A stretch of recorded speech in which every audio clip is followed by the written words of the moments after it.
एक दिन गांव की एक बहू सफाई कर रही थी। मुंह में सुपारी थी, पीक आया तो उसने गलती से यज्ञवेदी में थूक दिया।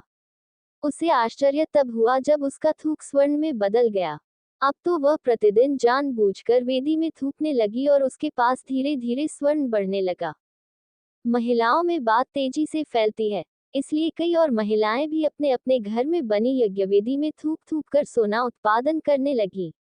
धीरे धीरे पूरे गांव में ये सामान्य चलन हो गया। सिवाय एक महिला के, उस महिला को भी अनेक दूसरी महिलाओं ने उकसाया, समझाया, अरे तू क्यों नहीं थूकती? जी, बात यह है कि मैं अपने पति की अनुमति बिना ये कार्य हरगिज नहीं करूंगी और जहां तक मुझे ज्ञात है वह अनुमति नहीं देंगे।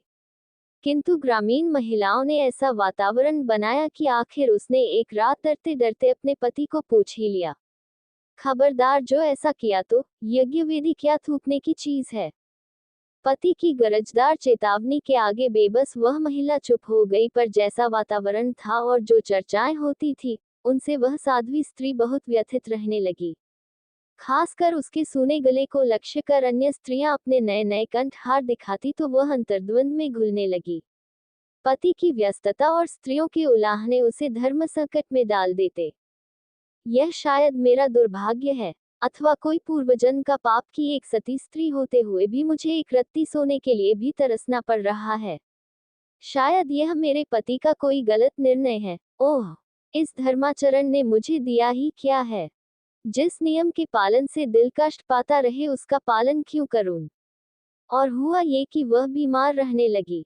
पतिदेव इस रोग को ताड़ गए और उन्होंने एक दिन ब्रह्म मुहूर्त में ही सपरिवार ग्राम त्यागने का निश्चय किया। गाड़ी में सारा सामान डालकर वे रवाना हो गए। सूर्योदय से पहले पहले ही वे बहुत दूर निकल जाना चाहते थे। किंतु अरे, यह क्या! ज्यों ही वे गांव की कानकड़ सीमा से बाहर निकले, पीछे भयानक विस्फोट हुआ। पूरा गांव धू धू कर जल रहा था। सज्जन दंपति अवाक रह गए। अब उस स्त्री को अपने पति का महत्व समझ आ गया। वास्तव में इतने दिन गांव बचा रहा तो केवल इस कारण कि उसका परिवार गांव की परिधि में था। शिक्षा, धर्मांचरण करते रहें। कुछ पाने के लालच में इंसान बहुत कुछ खो बैठता है, इसलिए लालच से बचें। जय जय श्री राधे।